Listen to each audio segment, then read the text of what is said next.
మతం అనే అంశానికి సంబంధించి సుబ్రహ్మణ్య స్వామి గారి యొక్క ఉద్దేశాలు ఏంటి? ఆయనకి యొక్క గురువు గాని లేదంటే ఆయనకు ఉన్నటువంటి ఫ్రెండ్స్ గాని ఏం చెప్తారు వీటికి సంబంధించి? సుబ్రహ్మణ్య స్వామి గారు హిందూ. ఒకప్పుడు బాగా ట్రెడిషనల్ హిందూ ఫ్యామిలీయే. But over a period of టైంలో ఏంటంటే కాలమాన పరిస్థితులకు అనుగుణంగా మనిషిలో మార్పులు వస్తాయి కాబట్టి సమాజంలో నిలబడడం కోసం అని చెప్పి మార్చుకుంటూ వచ్చాడు. ఆయనేమో హిందూ. ఒక కూతురేమో హిందువుని చేసుకుంది, ఈఏఎస్ శర్మ గారి కుమారుణ్ణి. ఇంకొక ఆమె ఏమో ముస్లింని చేసుకుంది. ఆయన భార్య ఏమో టాటా ఫ్యామిలీస్ కి సంబంధించిన పార్సీస్. ఓకే, ఇది వాళ్ళ కుటుంబ నేపథ్యం. ఆయన హిందూ మతాన్ని గురించి చాలా విషయాలు చెప్పాడు. గత 14-15 సంవత్సరాల నుంచి ఆయన వీడియోలు చూస్తే ఆ వీడియోల్లో ఇంగ్లీష్లో, హిందీలో, తమిళ్లో చెప్పినటువంటి వీడియోలు నేను చూశాను. ఆయనకు బాగా సపోర్ట్ చేసేటువంటి పి గురు ఛానల్ అని ఒకటి ఉంటుంది. శ్రీ అయ్యర్ అని అమెరికాలో ఉంటారు ఆయన. ఆయన చెప్పినటువంటి గుణాలను చూశాను నేను. చూసిన తర్వాత ఆంధ్రప్రదేశ్లో ప్రజలకి ఆయన వాదన ఏంటి, ఆయన ఉద్దేశం ఏంటి తెలియాలి. కాబట్టి ఇప్పుడు నువ్వు అడిగిన దానికి చెప్తాం సార్. ఆయన హిందూ, నేను కూడా హిందూనే. ఆయన వాదన ఏంటంటే, నువ్వు హిందూ అయినంత మాత్రాన నువ్వు నీ మతాన్ని గౌరవించుకో, దాని సాంప్రదాయాల ప్రకారం వెళ్ళు. వేరే మతాలని ద్వేషించాల్సినటువంటి పని లేదు. మతాల్లో మార్చుకోవాల్సినటువంటి పని కూడా లేదు. కానీ నువ్వు మతం మార్చుకో. భారత రాజ్యాంగం ప్రకారము ఆర్టికల్ 19 ప్రకారము నువ్వు ఏ మతంలో ఉంటే ఇంకొక మతానికి మారవచ్చు. దేశంలో ఎక్కడైనా స్థిరపడవచ్చు. వాక్ స్వాతంత్రాన్ని ఉపయోగించుకోవచ్చు. ఇవన్నీ మనకి ఇచ్చిన ఫండమెంటల్ రైట్స్. ఆర్టికల్ 19. ఆర్టికల్ 21లో right to privacy, right to life. దానికంటే ముందు ఆర్టికల్ 14, మళ్ళీ ఆర్టికల్ 25, 26 భారత రాజ్యాంగంలో ఉన్న ప్రకారం మతానికి సంబంధించిన మత స్వేచ్ఛ ఎట్సెట్రా ఎట్సెట్రా చెప్పారు. ఇన్ని ఆర్టికల్స్ ఉన్నాయి భారత రాజ్యాంగంలో. ఆయన హిందువే, నేను హిందువే. నువ్వు క్రిస్టియన్ మతస్థుడివి, క్రిస్టియన్ మతంలోకి మారినటువంటి వాడివి. నేను హిందూ అయినప్పటికీ కూడాను కడప దర్గాకి వెళ్ళాను, వేళాంగిణి టెంపుల్కి వెళ్ళాను తమిళనాడులో, మెదక్లో ఉన్న చర్చి చూశాను, నెల్లూరు రొట్టెల పండుగలో పాల్గొన్నాను. మరి నేను హిందూనేగా, నా సంప్రదాయం నాది, ఎవడో అబ్జెక్షన్ పెట్టడానికి వీల్లేదు. చాలా మంది క్రిస్టియన్ మతంలోకి మారినటువంటి వాళ్ళు కూడా ఉన్నారు. భారతదేశంలో ఇంచుమించుగా 110 కోట్ల మంది హిందువులు ఉంటే, ఒక 20 కోట్ల మంది ముస్లిమ్స్ ఉంటే, ఒక 5-6 కోట్ల మంది క్రిస్టియన్స్ ఉంటారు. మిగిలిన మతాలకు సంబంధించిన వాళ్ళు బౌద్ధులు, జైన్లు సంగతి సంవత్సరం చాలా తక్కువ ఉంటారు. జౌరాస్ట్రియన్స్ అనేటువంటి వాళ్ళు ఇంచుమించుగా 2 లక్షల మంది ఇండియాలో ఉంటారు. Parsis. Tata group of companies ఏంటి, పార్సీస్దే కదా. అట్లా ఉంటారు. ఆదిత్య కుమార్ మంగళం బిర్లాకి సంబంధించినటువంటిది ప్యూర్ హిందూస్ వాడు. ఓకే, శాకాహారులు. హైదరాబాద్ లో టెంపుల్ కట్టారు కదా, హిందూస్థాన్ చారిటబుల్ ట్రస్ట్ కింద కట్టారు దాన్ని. ఇప్పుడు ఇంకా క్రిస్టియన్స్ అనేటువంటి వాళ్ళు కూడా ఇండియాలో ఉన్నారు, బౌద్ధులు కూడా ఉన్నారు. టిబెట్ అంతా కూడా బౌద్ధ మతమేగా. Tibet, Sri Lanka, China, Japan, Korea ఇవన్నీ కూడా బౌద్ధ మతమేగా. ఈ బౌద్ధ మతము అనేటువంటిది హిందూ మతంలో నుంచి వచ్చిందే. ఓకే, గ్రేట్ గ్రాండ్ సర్దార్జీసులు హిందూ మతంలో నుంచి వచ్చినటువంటి వాళ్ళే. కానీ క్రిస్టియానిటీ అనేటువంటిది అరేబియన్ కంట్రీస్ లో వచ్చింది. సారీ, ఇస్లాం అనేటువంటిది. క్రిస్టియానిటీ అనేటువంటిది ఇప్పుడు మనకున్నటువంటి జెరూసలేము, ఇజ్రాయిల్ సంగతి సమాచారం అక్కడి నుంచి వచ్చినటువంటిది. అక్కడి నుంచి మనకి శకం ప్రారంభమైంది కదా. అందుకనే మనము after the death of Christ అంటాం, బిఫోర్ దట్ బీసీ అంటాం, బిఫోర్ క్రీస్ట్ అంటాం కదా. అది దానికి సంబంధించినటువంటి లెక్క, క్యాలిక్యులేషన్, సంగతి సమాచారం. ఆయన ప్యూర్ హిందూ. హిందూ మతం కోసం తీవ్రమైనటువంటి పోరాటాలు చేస్తాడు అని ఈజీగా చెప్పవచ్చు. భారతం మీద, రామాయణం మీద మంచి గ్రిప్ ఉంటుంది ఆయన. ఓకే, ఇందులో నువ్వు అడిగినప్పుడు చెప్పాను కదా, కేసులో రామ మందిరము, రామసేతుకు సంబంధించినప్పుడు చెప్పాను కదా. ఆయన ఉద్దేశంలో ఏంటంటే, భారతదేశంలో ఉండే క్రిస్టియన్స్ కింద కన్వర్ట్ అయినటువంటి వాళ్ళందరూ హిందువులే. భారతదేశంలో ఉన్న 20-24 కోట్ల మంది ముస్లిమ్స్ కూడాను హిందువులే. వాళ్ళందరూ కూడా కన్వర్ట్ అయినటువంటి వాళ్ళు అని చెప్తాడు ఆయన. ఈ సందర్భంగా ఒక్కసారి షేక్ అబ్దుల్లాని గుర్తు తెచ్చుకుందాం మనం. ఫరూక్ అబ్దుల్లాని గుర్తు తెచ్చుకుందాం. ఫరూక్ అబ్దుల్లా అంటే బాగా తెలిసినటువంటి వాడే కదా, జమ్మూ కాశ్మీర్. వాళ్ళ ఫ్యామిలీ స్ట్రక్చర్ కనుక తీసుకుంటే ఒక 200 సంవత్సరాల కింద వాళ్ళు యాక్చువల్ గా హిందూస్. ఓకే, బ్రాహ్మిన్స్ వాళ్ళు, కాశ్మీరీ బ్రాహ్మిన్స్. సాప్రు అని ఒక తెగ. జనరల్ గా బ్రాహ్మిన్స్ లో ఏముంటుందంటే భరద్వాజ గోత్రం అని అదేని ఇదని ఉంటాయి. అలాంటి గోత్రం అనమాట ఇది కూడా అనమాట. అది సాప్రు, SAPRU అంటారు. SAPRU అనేది బ్రాహ్మిన్స్ కి సంబంధించినటువంటి. మరి ఇప్పుడు వాళ్ళ ఫ్యామిలీ ట్రీ కనుక తీసుకుంటే ఫరూక్ అబ్దుల్లా గారిది నీకు ఎట్లా చెప్పాలంటే, ఒమర్ అబ్దుల్లా ఇప్పుడు ఉన్నాడు 1970. ఆయన ఫాదరు ఫరూక్ అబ్దుల్లా 1937.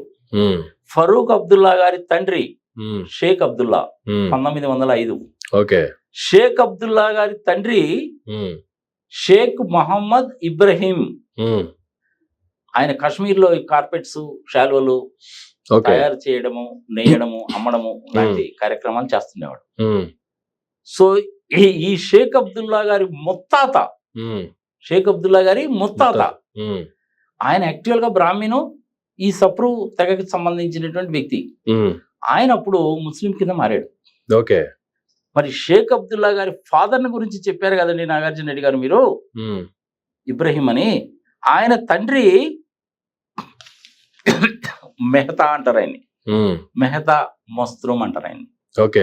ఆయన పేరులోనే మెహతా ఉంది, హిందూ పేరే. ఆయన తండ్రి, ఈ మెహతా ముస్లిం గారి తండ్రి అంటే షేక్ అబ్దుల్లా గారి ముత్తాత గారు బ్రాహ్మణ్ అయితే ముస్లిం కింద కన్వర్ట్ అయిపోయాడు. అంటే షేక్ అబ్దుల్లా గారి పూర్వాపరాలు కనుక ఆలోచిస్తే ఒరిజినల్ గా వీళ్ళు హిందూసేగా, ఇప్పుడు మారిపోయారు. అట్లా మారినటువంటి వాళ్ళు చాలా మంది ఉన్నారు కదా. మనకు ప్రధానమైన గాయకుడు ఒక ఆయన ఉన్నాడు కదా, ఆయన పేరు ఏదో ఉండాలి, జాకీర్ హుసేన్ రాష్ట్రపతి. ఈ సింగర్ ఒక ఆయన ఉన్నాడు, అతని పేరేంటో నాకు టక్మని గుర్తు రావట్లేదు. అతను కూడా హిందూనే, తమిళనాడు తమిళియన్. అతను కూడా ముస్లిం కింద కన్వర్ట్ అయ్యాడుగా. అట్లా కన్వర్ట్ అయినటువంటి వాళ్ళు చాలా మంది ఉన్నారు. సరే, ఇక మన ఈస్ట్ గోదావరి, వెస్ట్ గోదావరి జిల్లాలో అయితే చాలా మంది క్రిస్టియానిటీ పుచ్చుకున్నారు. దానికి కారణం ఎవరో తెలుసా నీకు? క్రిస్టియానిటీ పుచ్చుకోవడానికి సర్ ఆర్థర్ కాటన్. రాజమండ్రి దగ్గర ధవళేశ్వరం ప్రాజెక్ట్ కట్టినప్పుడు ఆయన మెడ్రాస్ ఆ రోజుల్లో ఉన్నటువంటి రాజుని ఒప్పించి మెప్పించి అక్కడ ధవళేశ్వరం కట్టాడు. ఆయన అంతకుముందు తమిళనాడులో ఉండేవాడు. ఒరిజినల్ గా ఆయన ఆస్ట్రేలియాలో ఉండేవాడు, ఇంజనీర్. అక్కడి నుంచి తమిళనాడు వచ్చాడు, తమిళనాడు నుంచి ఈ ప్రాంతంకి వచ్చాడు. గోదావరిలో నీళ్లు పోతా ఉన్నాయి, ప్రజలేమో అడుక్కు తినే పరిస్థితిలో ఉన్నారు. అది చూసి బ్రిటిష్ వాళ్ళని ఒప్పించి, అంటే మన సొమ్మేది, బ్రిటిష్ వాళ్ళ అధీనంలో ఉన్నాం మనము, ధవళేశ్వరం ప్రాజెక్ట్ కట్టాడు. ఆ ధవళేశ్వరం ప్రాజెక్ట్ కడుతున్నప్పుడు సైడ్ బై సైడ్ ఏం చేశాడంటే ఆయన అక్కడ ఉండేటువంటి వాళ్ళకి విద్య, ఆరోగ్యము సంబంధించిన విషయాల్లో కూడాను ప్రోత్సహించేవాడు ఆయన. ప్రోత్సహిస్తున్నప్పుడు వాళ్ళందరూ కూడాను క్రిస్టియన్స్ కింద మారాడు. అందుకనే చూడండి, ఈస్ట్ గోదావరి జిల్లాలో ఎక్కువ చాలా మంది క్రిస్టియన్స్ కనబడతారు. ఈ రోజు భారతదేశంలో స్కూల్స్, కాలేజెస్ కనుక తీసుకుంటే మెజారిటీ ఆఫ్ ద థింగ్స్ అన్ని కూడా చాలా వరకు క్రిస్టియన్సే ఉంటాయి. ఈ నారాయణ చైతన్య రాకముందు వాళ్ళే ఉండే. నీకు హైదరాబాద్ లోనే తీసుకోపా, ఒక్క హ్యాబిట్స్ లోనే ఎన్ని స్కూల్స్, ఎన్ని కాలేజెస్ ఉన్నాయో చూడు. మెథడిస్ట్ నేను చదివిన స్కూల్, దాని పక్కన ఉన్న grammar, saint Ann's, little flower, saint Joseph's, ఇవన్నీ కూడా క్రిస్టియన్ మిషనరీస్. గుంటూరులో ఉన్న లైలా పబ్లిక్ స్కూల్ ఎప్పుడో 1960లో పెట్టారు. అలాగే మదర్ తెరిసా పేరు మీద కూడా చాలా ఉన్నాయిగా. లయోలా పబ్లిక్ కాలేజ్, మన లగడపాటి రాజగోపాల్ అక్కడే చదువుకున్నాడు.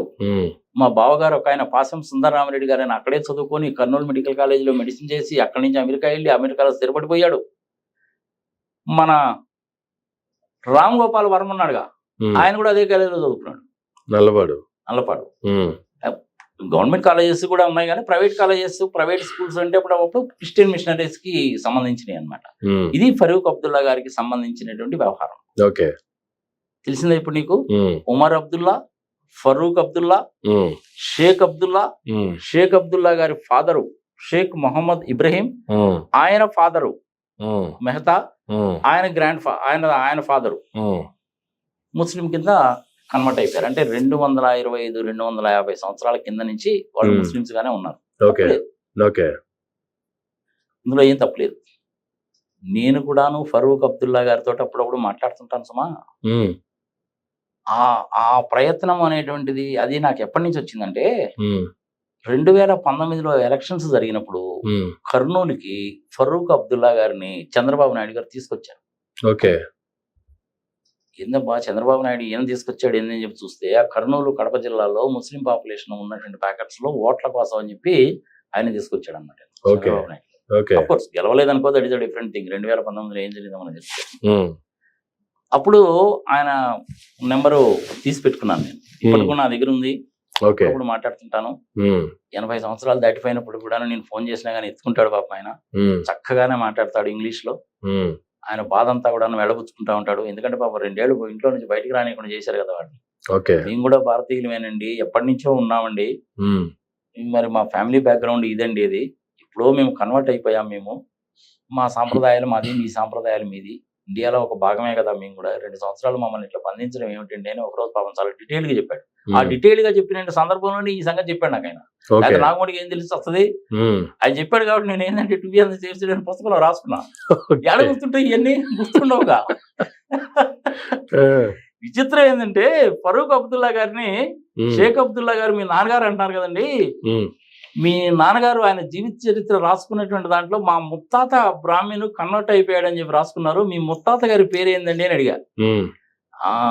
నాకు కరెక్ట్ గా గుర్తులేదండి నాగార్జున గారు అన్నాడు. అందుకని నేను పుస్తకంలో కూడాను వాళ్ళ గ్రేట్ గ్రాండ్ ఫాదర్ నేమ్ రాయలేదు చూడండి.